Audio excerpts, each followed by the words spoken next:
Hey, all right, so I'm gonna make another video about what we're doing in real estate. So this is a little while after we finished the 423 house, and we're back at our first house that we ever flipped.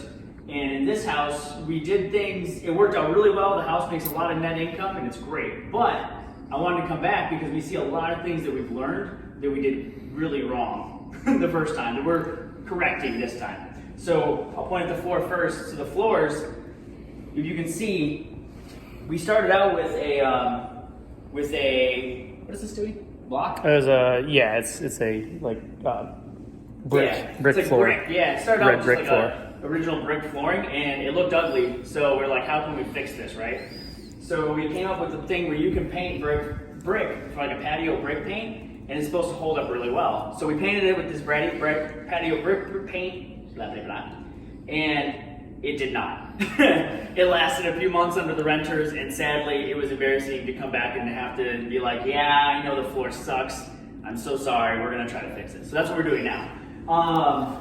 Another thing too is, we didn't really understand paints and how it worked. So I'm gonna go over a little bit of the paints and how they work right now, which we learned from then. So this might sound simple to some people, but maybe some people that are flipping for the first time don't know this. Flats and eggshell go on walls. Semi-glosses go on cupboards and door frames and doors, because you can't really scrub flats and eggshells because they're cheaper, but they're not going to hold up to a scrubbing, and they're going to have a little more sheen. Same with the ceilings. You can use eggshell and flat on those, but yeah, so these have to have semi-gloss.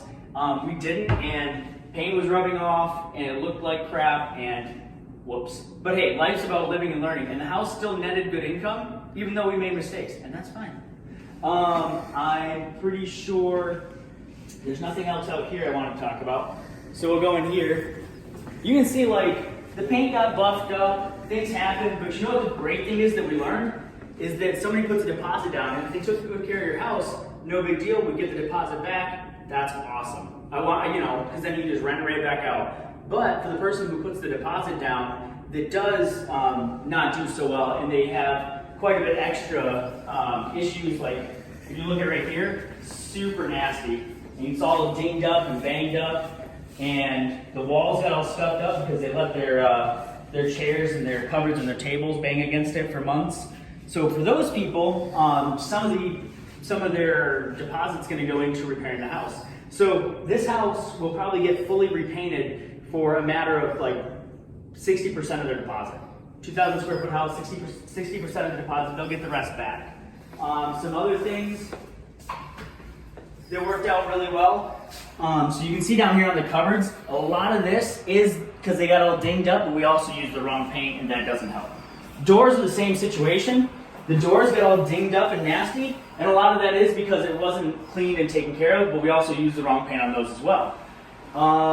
The shower is fine. Oh, so look at here. So on wood surfaces, you can go along and you take caulk, and this is the procedure, normal procedure. You take caulk and you go along and you hit all these little nicks and dings and stuff with white caulk, and then you can paint over it, and it looks beautiful and it's gorgeous.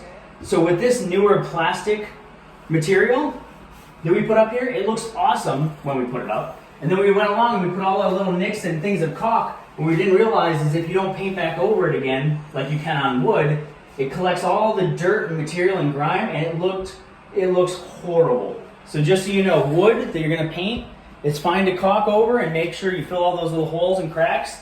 But for this, like, no bueno. Also, And a good caulk. And good caulk. Yeah, that's the next thing I was gonna bring up. So also for filling holes and for doing just general caulk around the house, it's fine to just use your cheap caulk, which is great. But we also learned that you have to use like a good indoor 100% silicone tile caulk, or just 100% silicone caulk. Like there's outdoor and indoor too. So we used just your general caulk here, and you can see it absorbs stains, and it's peeling away from the wall in different spots. And this is only after 1 year.